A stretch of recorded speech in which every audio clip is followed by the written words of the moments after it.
का रिवीजन है पाठशाला की पहली क्लास। निकल गई हेकड़ी, ट्रम्प तो हेल्प हेल्प चिल्लाने लगे भाई।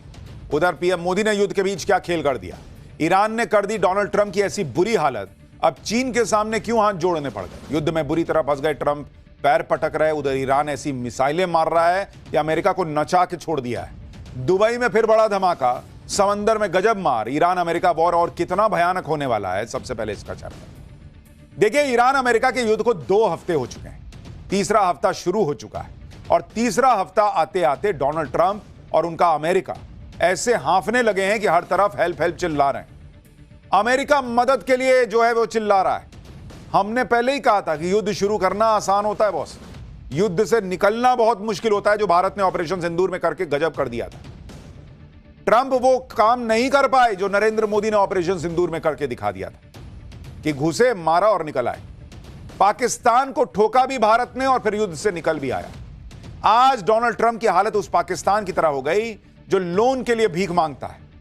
फर्क बस इतना है कि डोनाल्ड ट्रंप सैन्य मदद के लिए भीख मांग रहे हैं, गिड़गिड़ा रहे हैं कि कोई आकर उन्हें इस युद्ध से निकाल ले।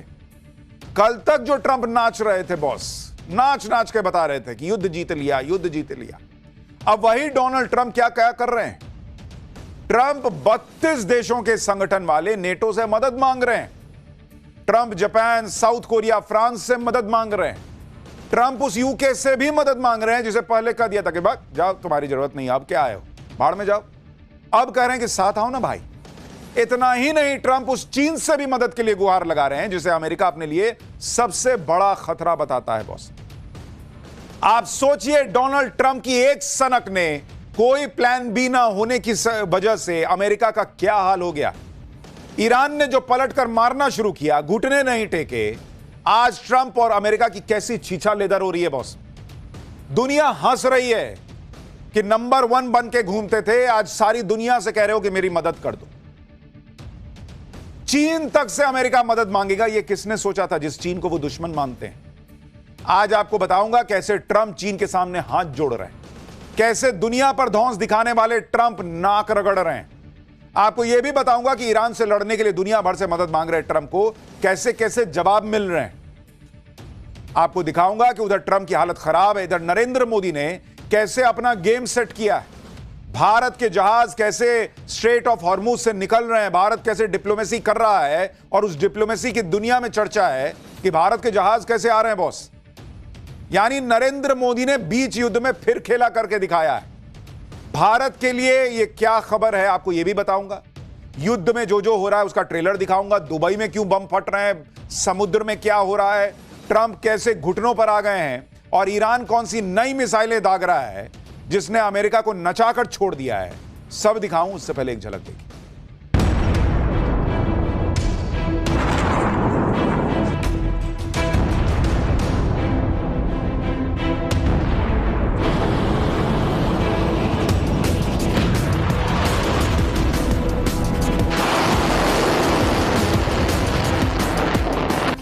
China's an interesting case study.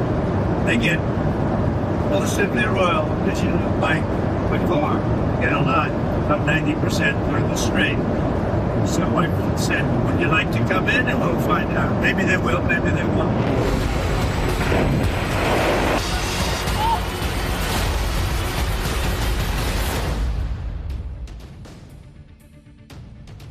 जब डोनाल्ड ट्रंप ने ईरान पर अटैक किया था तब यह सोचा नहीं था कि ईरान के पास एक ऐसा कार्ड है जिसकी कोई काट ही नहीं, और यह कार्ड है स्ट्रेट ऑफ हॉर्मुज, जिसे बंद करके ईरान ने ट्रंप का पूरा खेल बिगाड़ कर रखा हुआ है।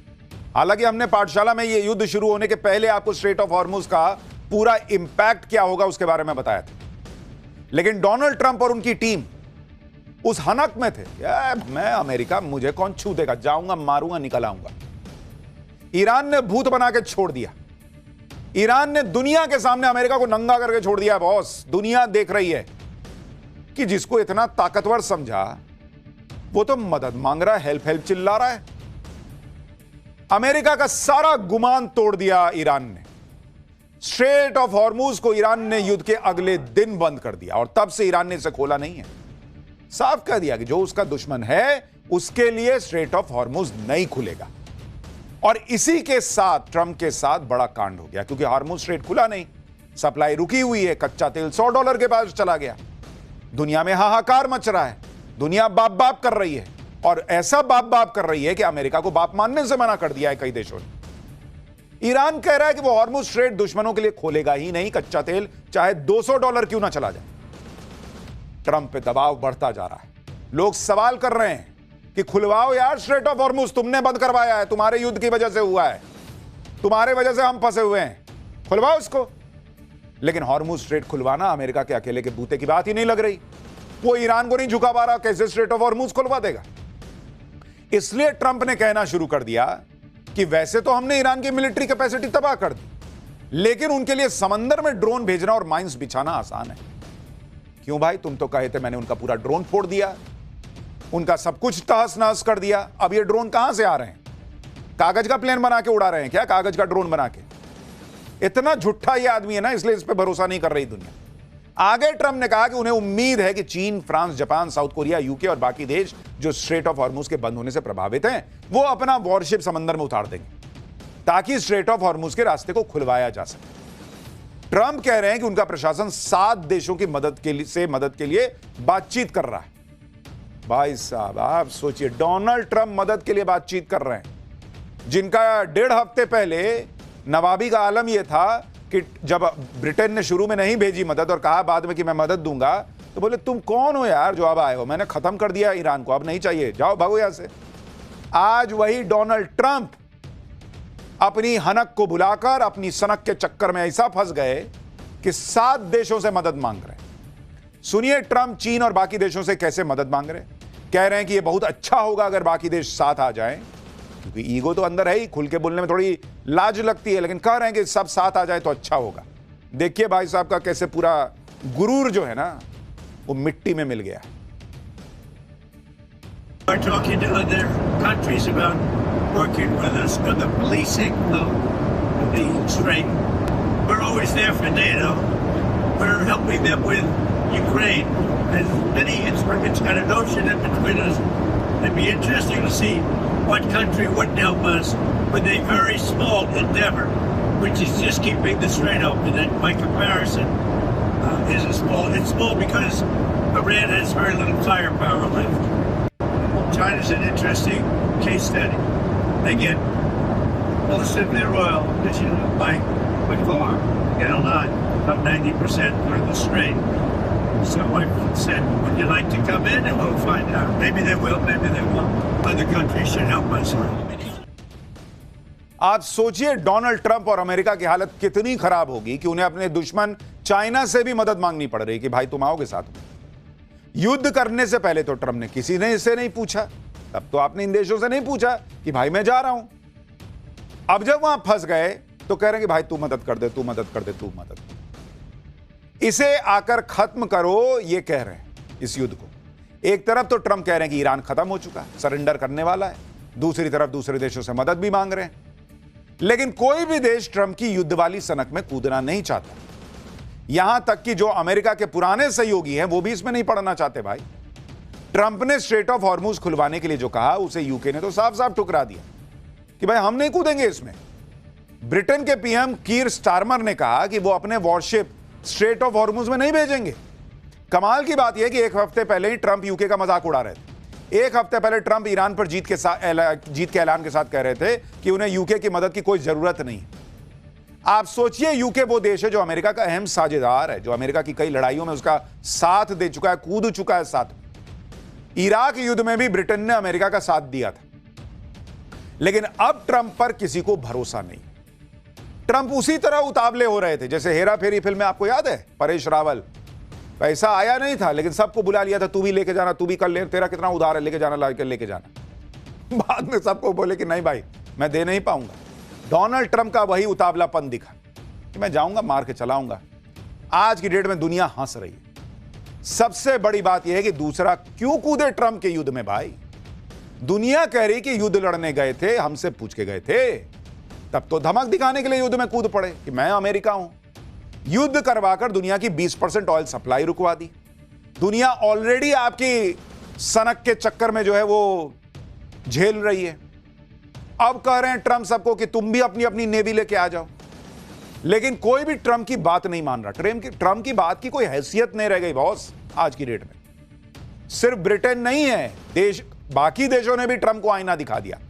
ऑस्ट्रेलिया ने कह दिया कि वो अपने शिप नहीं भेजेगा। जापान ने भी शिप भेजने से मना कर दिया है। जर्मनी ने भी मिलिट्री इन्वॉल्वमेंट से इनकार कर दिया है। जर्मनी ने कहा कि ईरान की वॉर से नेटो का कोई लेना देना नहीं है।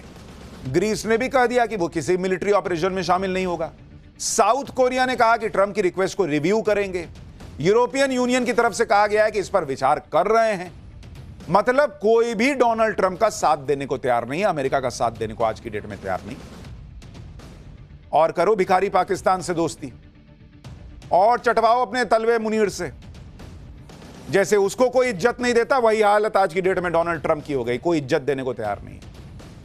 ऐसा नहीं है कि देश स्ट्रेट ऑफ हॉर्मुज के बंद होने से प्रभावित नहीं है जो मना कर रहे हैं, लेकिन ये देश बाकी विकल्पों पर विचार कर रहे हैं और सीधे सीधे युद्ध में कूदने से बच रहे हैं, क्योंकि उनको भी समझ में आ रहा है युद्ध में घुस तो जाएंगे, फिर निकलेंगे कैसे।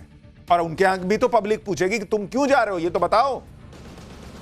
ट्रंप ये दावा कर रहे हैं कि वो कई देशों से बात कर रहे हैं, अच्छा रिस्पॉन्स मिला है, और इसी हफ्ते कुछ देशों से मिलकर एक गठबंधन का ऐलान कर सकते हैं जो स्ट्रेट ऑफ हॉर्मुज में उतरकर जहाजों को सुरक्षित निकाले। एक तरफ ट्रंप प्रशासन माहौल बना रहा है कि जल्दी ही बाकी देश साथ आ जाएंगे। अब देखिए क्या होता, हो सकता है आ जाए, लेकिन अभी तो कोई नहीं आने को तैयार हो रहा। दूसरी तरफ ट्रंप धमका भी रहे। ट्रंप कह रहे हैं कि नेटो को स्ट्रेट ऑफ हॉर्मुज खोलने में उनकी मदद करनी होगी। अगर अमेरिका के सहयोगी देश हॉर्मुज स्ट्रेट खोलने में मदद नहीं करते हैं तो नेटो का भविष्य बहुत बुरा हो सकता है। यानी ट्रंप को समझ ही भी नहीं आ रहा क्या करूं। धमका के देख रहे हैं, प्यार से बोल के देख रहे हैं, सब कुछ करके देख ले रहे हैं। अब ये धमकी कितना काम करेगी, अमेरिका के सहयोगी देश अपना रुख बदलेंगे, ये तो अगले कुछ दिनों में पता चल जाएगा। लेकिन आज की डेट में अमेरिका की घनघोर बेइज्जती हो रही है। स्ट्रेट ऑफ हॉर्मुज को खुलवाने के लिए ट्रंप इस कदर बेचैन है कि वो चीन से भी मदद मांगने में जुट गए।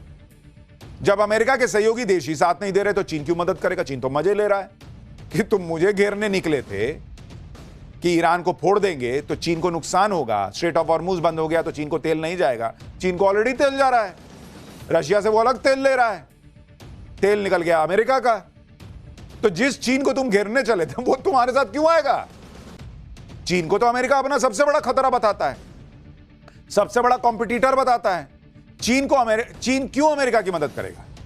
भाई ट्रंप की रिक्वेस्ट पर चीन ने कहा कि पहले यह मिलिट्री ऑपरेशन बंद कर। हॉर्मुज स्ट्रेट में मिलिट्री उतारने के सवाल को चीन ने टाल दिया। उधर ट्रंप इशारों में चीन को भी धमका रहे हैं कि अगर मदद नहीं की तो इसी महीने के अंत में होने वाले अपने चीन दौरे को टाल देंगे। लेकिन सवाल तो यह है कि वॉर तो ट्रंप ने शुरू की, उसमें चीन क्यों कूदेगा भाई। अमेरिका का जितना नुकसान होगा उतना चीन का फायदा है।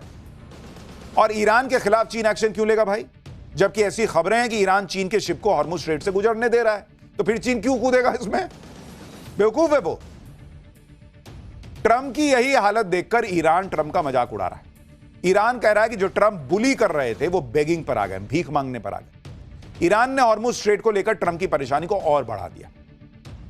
ईरान के विदेश मंत्री अब्बास अरागची ने कहा कि स्ट्रेट ऑफ हॉर्मुज खुला है, यह सिर्फ उन्हीं टैंकर्स और शिप के लिए बंद है जो हमारे दुश्मनों से जुड़े हुए हैं, वो देश जो हम पर हमला कर रहे हैं और उनके सहयोगी देश। बाकी देशों के लिए तो रास्ता खुला हुआ है। हॉर्मुज स्ट्रेट में फंसे जहाजों को लेकर ट्रंप परेशान। यूरोपीय देश के भी जहाज फंसे हुए हैं। लेकिन आप पीएम मोदी की डिप्लोमेसी देखिए बॉस। भयंकर युद्ध के बीच भारत ने अपने 2 जहाजों को स्ट्रेट ऑफ हॉर्मुज से पार करवा दिया। दोनों जहाज एलपीजी लेकर आ रहे हैं। इसमें शिवालिक नाम का एक जहाज गुजरात के मुद्रा पोर्ट पर आ भी चुका है। एक नंदा देवी जहाज भी है जिसके कल सुबह तक आने की उम्मीद है। दोनों एलपीजी जहाज हैं जो भारत आ रहे हैं। तो जो लोग ये सवाल खड़े कर रहे थे कि भारत किधर है, नहीं है, ईरान के लिए नहीं बोला, उसको बोला, इसको बोला, आज की डेट में ईरान के स्ट्रेट ऑफ हॉर्मुज से होते हुए 2 जहाज आ गए एलपीजी लेकर। तो पर्दे के पीछे बहुत खेल होता है बॉस। हर चीज सामने सामने हो जरूरी नहीं। और हमने आपको पाठशाला में बताया था कि मिडिल ईस्ट में करीब 1 करोड़ भारतीय रहते हैं। नरेंद्र मोदी उनके हित नहीं छोड़ सकते। उधर इजराइल है जिससे भारत की दोस्ती है, उसको भी नहीं छोड़ सकते। इधर ईरान है जिसके साथ क्या गलत हुआ नहीं हुआ उसको देखते हुए उससे भी बातचीत चल रही है। और उसका नतीजा है कि भाई हमारे जहाज आ रहे हैं। जब दुनिया के बड़े बड़े देशों के जहाज स्ट्रेट ऑफ हॉर्मुज में फंसे हैं, भारत अपने लोगों को, अपने जहाजों को, सबको सुरक्षित वापस ला रहा है। आप देखिए कि भारत का एक और जहाज जग लाडकी भी स्ट्रेट ऑफ हॉर्मुज से सुरक्षित गुजर गया है। यह जहाज 80,000 टन से ज्यादा क्रूड ऑयल लेकर यूएई से आ रहा है। हालांकि अभी भी स्ट्रेट ऑफ हॉर्मुज में भारत के 22 जहाज फंसे हुए हैं और उनको सुरक्षित निकालने के लिए तमाम प्रयास चल रहे हैं। इसके अलावा भारत 28 फरवरी से अभी तक युद्ध वाले जोन में 2,20,000 लोगों को भी सुरक्षित निकाल चुका है। अभी कुछ दिन पहले की बात है जब ईरान को लेकर विपक्ष माहौल बना रहा था कि भारत ने तो ईरान से संबंध बिगाड़ लिए, भारत के जहाज ईरान रोक रहा है और चीन के जहाज जाने दे रहा है। लेकिन नरेंद्र मोदी की डिप्लोमेसी की नाकामी जिसे बताया जा रहा था, वो पर्दे के पीछे ऐसी पलटी कि अब ये तस्वीर आ गई। आप देखिए कैसे धीरे धीरे चीजें भारत के पक्ष में आ रही, और ये सब अपने आप नहीं हो रहा। पीएम मोदी ने डिप्लोमेसी का जो मोर्चा संभाला उसका रिजल्ट है बॉस ये। आप देखिए 12 मार्च को पीएम मोदी ने ईरान के राष्ट्रपति से बात की थी। उसके 24 घंटे के अंदर विदेश मंत्री ने भी ईरान के विदेश मंत्री से बात की। युद्ध शुरू होने से लेकर अभी तक विदेश मंत्री एस जयशंकर ईरान के विदेश मंत्री से 4 बार बात कर चुके हैं। दावा है कि हर एक शिप की सुरक्षित वापसी के लिए भारत ईरान से लगातार बातचीत कर रहा है। भारत के विदेश मंत्री कह रहे हैं कि हमारी बातचीत के अच्छे नतीजे मिल रहे हैं, हम इस बातचीत को जारी रखेंगे। उधर ईरान के विदेश मंत्री ने भी कहा है कि भारत से किसी डील के तहत यह सब नहीं हो रहा, बल्कि भारत और ईरान के पुराने संबंधों के आधार पर यह सब हो रहा है। तो आप नरेंद्र मोदी से नफरत कर सकते हैं, किसी को नहीं पसंद आ सकते हैं, विपक्ष की पॉलिटिक्स हो सकती है, लेकिन यह मोदी की बात नहीं है बॉस। ये एलपीजी नरेंद्र मोदी के घर में नहीं जाएगा जो आ रहा है, यह क्रूड ऑयल जो आ रहा है यह मोदी के घर में नहीं जाएगा। यह आपके हमारे काम आने वाला है और इसलिए यह भारत की जीत है कि अगर वहां से हमारे जहाज आ रहे हैं। लेकिन ये जहाज आ रहे हैं, वो कितनी राहत देंगे वो अभी आगे बताऊंगा। एक तरफ तो डिप्लोमेसी से भारत वो अचीव कर रहा है जो दूसरे देश अचीव नहीं कर पा रहे, दूसरी तरफ डोनाल्ड ट्रंप हैं जिनके मुंह से डिप्लोमेसी की बातें नहीं बल्कि सब कुछ तहस नहस कर देने की बातें अब भी निकल रही। जिस वक्त लग रहा था कि ट्रंप ईरान युद्ध को अब खत्म करना चाहते हैं, उसी वक्त ट्रंप ने ईरान के खार्ग आइलैंड पर अटैक कर दिया, सबसे बड़ा अटैक, और युद्ध को और भड़का दिया। खार्ग आइलैंड पर अमेरिका ने उसी दिन बड़ा अटैक किया जिस दिन ट्रंप ने गाली बकते हुए ईरान को कहा था कि आज देखना इनका क्या करता हूं। इसी दिन अमेरिका ने खार्ग आइलैंड को पहली बार अटैक किया, जिसकी तस्वीरें आपको दिखा रहा हूं। जबकि इससे पहले अमेरिका ने 2 हफ्ते के युद्ध में खार्ग आइलैंड को छुआ भी नहीं था। यानी जब ट्रंप को कुछ समझ में नहीं आया क्या करूं, तो वो खार्ग आइलैंड में घुस गए। ट्रंप ने खार्ग आइलैंड को इसलिए नहीं छुआ था क्योंकि ईरान का 90% तेल खार्ग आइलैंड से निर्यात होता है। यहीं पर ईरान की स्टोरेज फैसिलिटी और टैंकर लोडिंग टर्मिनल और पाइपलाइन भी यहीं पर मौजूद है। कुल मिलाकर यह खार्ग आइलैंड ईरान की लाइफलाइन है। लेकिन ट्रंप ने इसे पहले इसलिए नहीं छुआ क्योंकि इससे युद्ध और भड़क जाता, दुनिया में तेल का संकट बढ़ जाता।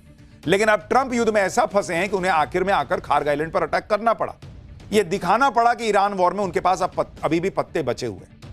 लेकिन आप यह भी देखिए कि अमेरिका ने खार्ग आइलैंड में अटैक किया तो वहां के तेल को निशाना नहीं बनाया, बल्कि वहां सैन्य ठिकानों को निशाना बनाया। क्योंकि डोनाल्ड ट्रंप को अब भी अंदर ऐसे चुन्नू सी उम्मीद है कि कल को हम घुसेंगे और ये तेल लूट लेंगे। तो तेल नहीं फोड़ते हैं, बिजनेसमैन आदमी है बॉस। उन्होंने ईरान को मैसेज दिया कि देखो मैं यहां मार सकता हूं। ईरान झुकने वाला है, उसके बावजूद नहीं झुका। अमेरिका ने खार्ग आइलैंड में समंदर में बिछाने वाली बारूदी सुरंगों की फैक्ट्री, मिसाइल स्टोरेज बंकर और दूसरे सैन्य ठिकानों पर बम गिरा दिया, लेकिन ऑयल इंफ्रास्ट्रक्चर को निशाना नहीं बनाया। डोनाल्ड ट्रंप तेल छुएंगे, तेल में का ही तो असली खेल है। ट्रंप की नजरें ईरान के खार्ग आइलैंड पर टिकी हुई और खार्ग आइलैंड पर और हमले की वो धमकी दे रहे हैं। ट्रंप ने कहा कि सिर्फ मजे के लिए अमेरिका खार्ग आइलैंड पर और हमले कर सकता है। सुन रहे हैं आप इस आदमी का, आप लेवल देखिए सोचने का। कह रहा है कि मैं मजे के लिए मार सकता हूं। ऐसी धमकी देकर ट्रंप ईरान पर प्रेशर बढ़ा रहे हैं कि स्ट्रेट ऑफ हॉर्मुज खोलो। इसके अलावा यह भी दावा है कि अमेरिका 2500 सैनिक भी ईरान की धरती पर उतार सकता है। इस फैसले को लेकर यह बातें हो रही हैं कि क्या ट्रंप खार्ग आइलैंड पर कब्जा करने में लगे हुए हैं। जो हमने आपको कहा था कि इस आदमी के दिमाग में घूम फिर के पैसा पैसा पैसा चलता है। वो दुनिया को नाटक करके बताता है कि अमेरिका दुनिया को बचाने के लिए ईरान में घुस रहा है, रिजीम चेंज करना चाहता है, वो परमाणु हथियार रोकना चाहता। अरे कुछ नहीं रोकना चाहते, तुम खाली लूटना जानते हो। अमेरिका, तुम खाली तेल लूटना जानते हो, और एक बार तेल के बहाने घुसे तो जो मिलता है लूट के निकलते हो। तो ये तमाशा दुनिया को दिखाना कि हम दुनिया का भला कर रहे हैं। अभी इनके प्रवक्ता से पूछा गया कि भाई दूसरे देश को क्यों घुसना चाहिए आपकी मदद के लिए, आप उनसे तो पूछ के गए नहीं थे। तो वो कह रही है इनकी प्रवक्ता कि भाई हम दुनिया के लिए ना लड़ रहे हैं। अरे बाप रे, दुनिया के लिए लड़ रहे हैं, हमसे पूछ के लड़े हो तुम। खार्ग आइलैंड पर हमला करके ट्रंप ने ईरान को और भड़का दिया। ईरान ने कहा था कि उस पर जिस तरह के हमले होंगे वो वैसा ही पलट के जवाब देगा। अगर उसके ऑयल इंफ्रास्ट्रक्चर को निशाना बनाया जाएगा तो फिर वो भी दूसरों के ऑयल इंफ्रास्ट्रक्चर तबाह करेगा। यानी टिट फॉर टैट चल रहा है ईरान का, तुम मारो हम भी मारेंगे, तुम 4 मारोगे हम 2 तो मार ही देंगे। ईरान ने कहा कि खार्ग आइलैंड पर जो हमला हुआ था वो अमेरिका ने यूएई से किया, इसलिए खार्ग आइलैंड पर अमेरिका के हमले के बाद ईरान ने फिर से यूएई पर अटैक करना शुरू कर दिया। ईरान ने यूएई की फुजेराह पोर्ट पर हमला किया है। फुजेराह एक अहम ऑयल एक्सपोर्ट हब है, ईरान इसे लगातार टारगेट कर रहा है। शनिवार को भी जब ईरान ने इस पोर्ट पर हमला किया था तो भारत का जगलाट की शिप उस पोर्ट पर था और वहां ऑयल टर्मिनल से शिप पर क्रूड ऑयल लोड हो रहा था। राहत की बात यह रही कि इस हमले में किसी को कोई नुकसान नहीं। इसके अलावा कल रात भी ईरान ने दुबई एयरपोर्ट के पास हमला किया, जिसके बाद दुबई एयरपोर्ट के ऑपरेशन को रोक दिया गया था। देखिए कैसे धुआं निकल रहा है, जो तस्वीरें दुबई से आ रही। तो बेचारा यूएई फंस गया है क्योंकि अमेरिका वहां से अटैक करता है और ईरान चूंकि अमेरिका तक क्या ही मारेगा तो वो यूएई पर अटैक करता है कि तुम क्यों अपनी जमीन इस्तेमाल होने दे रहे हो। हालांकि इस बीच भी यूएई लगातार अपने लोगों के लिए काम कर रहा है। दुनिया भर में यूएई की हालांकि तारीफ हो रही है कि जिस तरीके से वहां पर हालात को संभालने का प्रयास हो रहा है, लेकिन ट्रंप के चक्कर में सब फंसे हुए हैं। इस तरह के हमले करके ईरान यह बता रहा है कि वो झुकने वाला नहीं है। युद्ध को नेक्स्ट लेवल पर ले जाना चाहते हो, वो भी जाने को तैयार है और इसलिए अब वो घातक मिसाइलें निकाल रहा है। ईरान ने युद्ध में पहली बार सेजल 2 मिसाइल का इस्तेमाल किया, जिसे डांसिंग मिसाइल कहा जाता है, नाचने वाली मिसाइल। पहले आप इस मिसाइल की एक झलक देखिए, फिर आपको बताता हूं कि यह कितनी खतरनाक मिसाइल है जो अमेरिका को नचा रही है।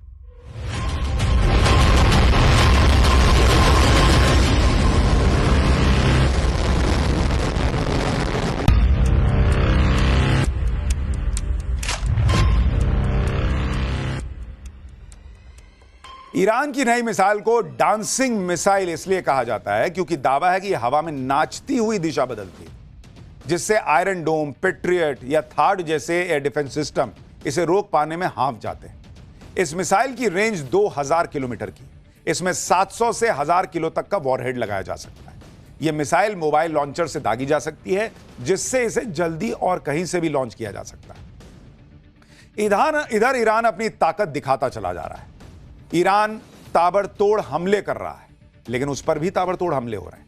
अमेरिका और इजराइल के ईरान पर लगातार एयर स्ट्राइक की तस्वीरें आ रही हैं। जो एक और तस्वीर है, देखिए।